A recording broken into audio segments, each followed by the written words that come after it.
আসসালামু আলাইকুম। কবিতা আপুর রান্নাঘর থেকে আজকে একটি রেসিপি নিয়ে আসছি।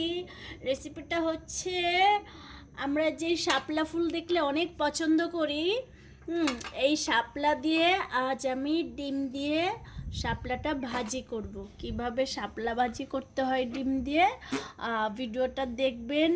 আর ভিডিওটা ভালো লাগলে আমাদের চ্যানেলটি সাবস্ক্রাইব করে বেল আইকনে ক্লিক দিয়ে আমাদের চ্যানেলের সাথেই থাকবেন, সবসময় চোখ রাখবেন আর লাইক কমেন্ট শেয়ার করে দিবেন আমাদের চ্যানেলটা। তাহলে প্রতি ভিডিওটা আপনারা দেখতে পাবেন, প্রতিটা রেসিপি। এখন আমি শাপলাগুলো কেটে নিচ্ছি এইভাবে। শাপলাগুলোকে আমি এভাবে ছিলে নিচ্ছি, তারপরে এভাবে কেটে নিব। ভাজি করব যেহেতু, এই যে এভাবে কেটে নিব।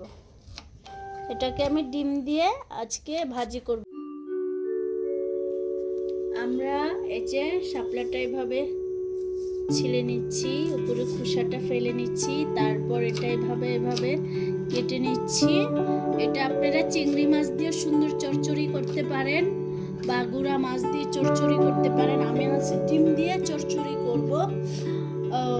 ডিম দিয়ে আমার খুবই ভালো লাগে তাই। আর এই চ্যানেলে এই রেসিপিটা যদি ভালো লাগে, শাপলা রেসিপিটা ভালো লাগলে আমাদের চ্যানেলটা সাবস্ক্রাইব করে দিবেন, লাইক কমেন্ট শেয়ার করতে ভুলবেন না। আর আমাদের আরেকটা চ্যানেল আছে, আমরা হচ্ছি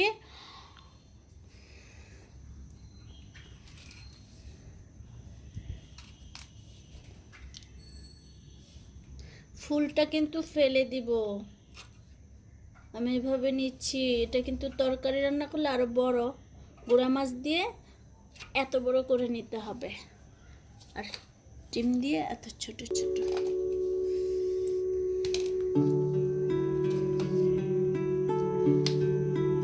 খোসাটা সুন্দর করে উঠে এসে পড়ে। ছোট সময় ফুল দিয়ে কত খেলা করতাম, কি সুন্দর দেখতে লাগছে বন্ধুরা। কে কে ফুল দিয়ে খেলা করতেন ছোট সময়? এই যে এটার ভিতরের এই কলিটা খেতাম ছোট সময়, এটা খেতাম, কি ভালো লাগতো।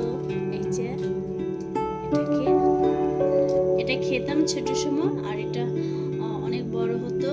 আর এটা দিয়ে বাঁশি বাজাতাম, এটা দিয়ে বাঁশি বাজাতাম।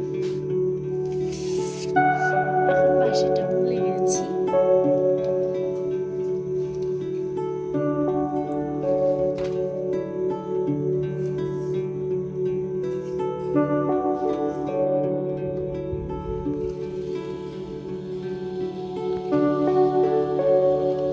সুন্দর করে খোসাগুলো ছাড়িয়ে নিচ্ছি, একসাথে করে এগুলো কেটে ফেলবো আমি।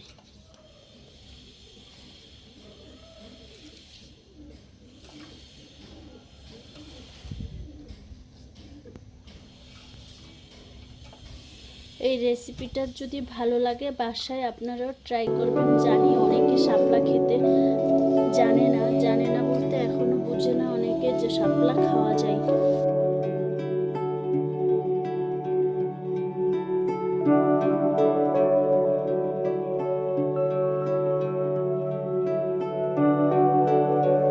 এখন আমি শাপলাগুলো সুন্দর করে ধুয়ে নিচ্ছি, তারপর পানিটা ছেঁকে নিব। না হয় পানি থেকে, শাপলা থেকে আবারও পানি উঠতে থাকে, আর পানি দিতে হয় রান্নার সময়, কারণ শাপলা কিন্তু পানিতে থাকে আর এটা চপচপ পানি খেতে থাকে। আমি এটা এখন একটা চালনিতে নিয়ে নিছি, এটা ছেঁকে তারপরে পানিটা ঝরায় নিব। শাপলাটা কিন্তু আমি সিদ্ধ দিব।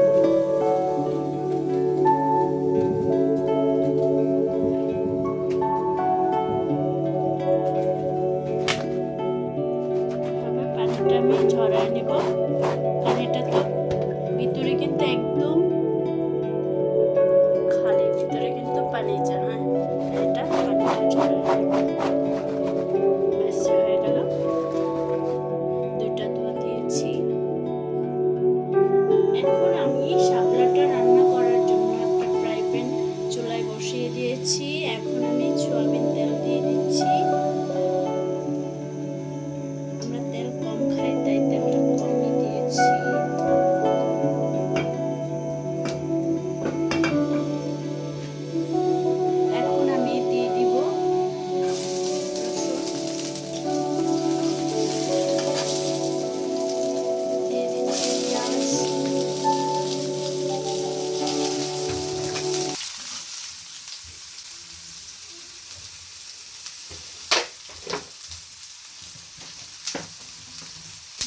দিচ্ছি একটা তেজপাতা,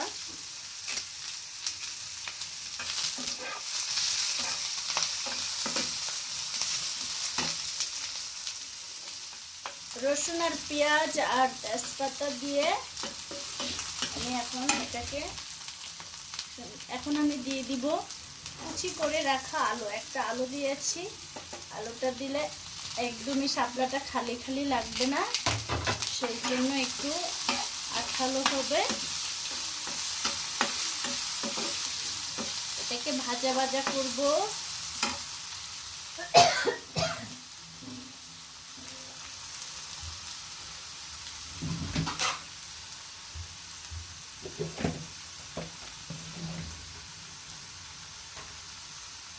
তারপর দিয়ে দিচ্ছি হলুদ পরিমাণ মতো, তারপর ধনিয়া গুঁড়া পরিমাণ মতো,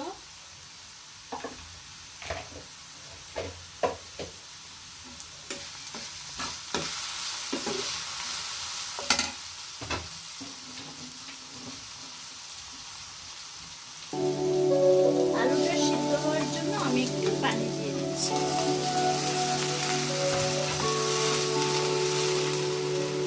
পানিটা শুকাবে আর আলুটা সিদ্ধ হবে, তারপর আমি শাপলাটা দিয়ে দিব।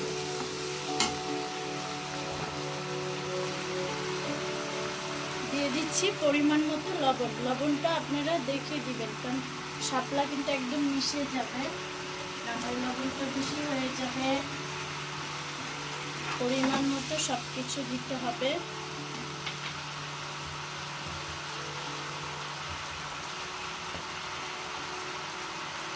দিয়ে দিলাম একটু জিরা গুঁড়া।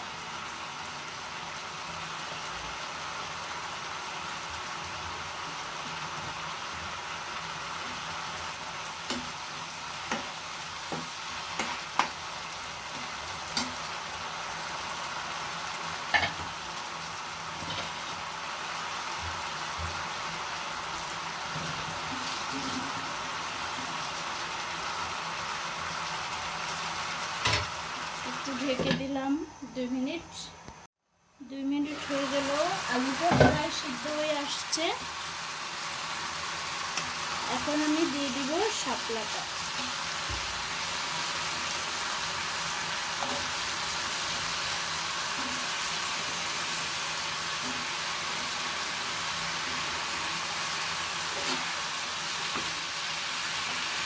ডিমটা কিন্তু আমি একদম পরে দিব। হ্যাঁ,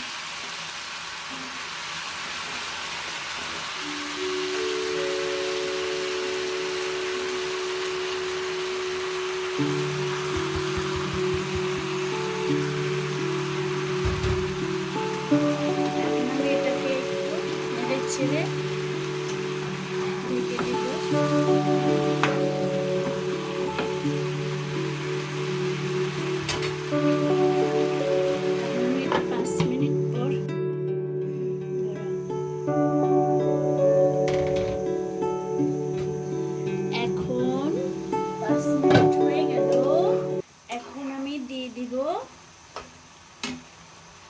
কাঁচা মরিচ কুচি করে কেটে রেখেছিলাম, কাঁচা মরিচ। আরো আগে দিলে বেশি ঝাল বের হয়ে যায়, তাই আমি পরে দিলাম। এটাতে আর পানি কিচ্ছু দিব না আমি। হ্যাঁ, শুধু ডিমটা দিব, আর একটু সিদ্ধ হওয়ার পরে ডিমটা দিয়ে। খুব সহজ। হ্যাঁ, শাপলা রান্না করা খুব সহজ, খুব ইজি ব্যাপার। গুঁড়া মাছ দিয়ে এরকম চচ্চড়ি, ডিমের জায়গায় গুঁড়া মাছ দিতে পারেন, চিংড়ি মাছ দিতে পারেন। হ্যাঁ, আপনারা যে যেভাবে খেতে পারেন সেভাবেই খাবেন।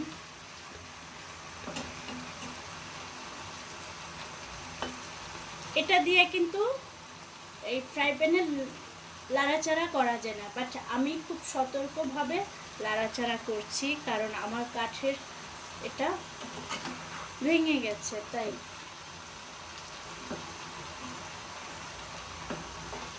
পানিটা শুকাইলে আমি ডিমটা দিয়ে দিব।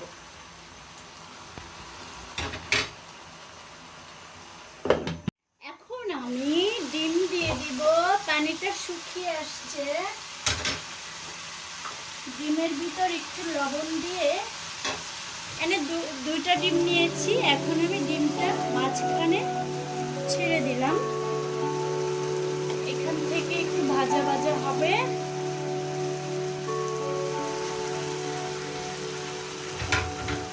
একটু ভাজা ভাজা হচ্ছে, তারপরে এই যে দিয়ে দিলাম। এভাবে আপনারা শাপলা রান্না করে খাবেন আপনাদের বাসায়। আমার রেসিপিটা যদি ভালো লাগে, আমার এখান থেকে শিখে আপনারা বাসায় রান্না করে খেতে পারেন। আর আমার চ্যানেলে কিন্তু প্রতিটা ভিডিও দেখবেন, আর আমার চ্যানেলটা সাবস্ক্রাইব করে দিবেন, লাইক কমেন্ট শেয়ার করবেন। প্লিজ আমার ভিডিওটা লাইক কমেন্ট শেয়ার করে আপনাদের কমেন্টে মতামত জানিয়ে দিবেন। আর এটা আমি 5 মিনিট জাল করব।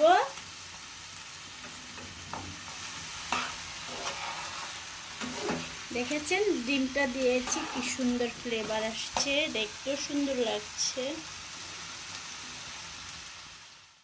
হয়ে গেছে আমার শাপলা ভাজি, খুব সুন্দরভাবে পরিবেশন করেছি। এখন আমরা গরম গরম ভাত দিয়ে এটা খাবো, কত টেস্টি লাগবে। আপনারা বাসায় এভাবে রান্না করে খাবেন। আর বাসায় নিজের হাতের রান্নাটার মজাই আলাদা, নিজেরা ট্রাই করবেন। ভাবতে পারেন শাপলায় এত সুন্দর করে ভাজি করে খেতে মানে খাওয়া যায়। এটার ভিতরে কুচি কুচি করে একটি আলু দিয়েছি, যে একটু আলাদা টেস্ট লাগে। বাসায় আপনারা এভাবে রান্না করে খাবেন। প্লিজ আমার চ্যানেলটি সাবস্ক্রাইব করে দিবেন, লাইক কমেন্ট শেয়ার করে বেল আইকনে ক্লিক করে আমার চ্যানেলের পাশেই থাকুন। সবাইকে বাই বাই। কবিতা আবার রান্নাঘর থেকে আবারও আসবো সুন্দর সুন্দর রেসিপি নিয়ে। ওকে, বাই বাই।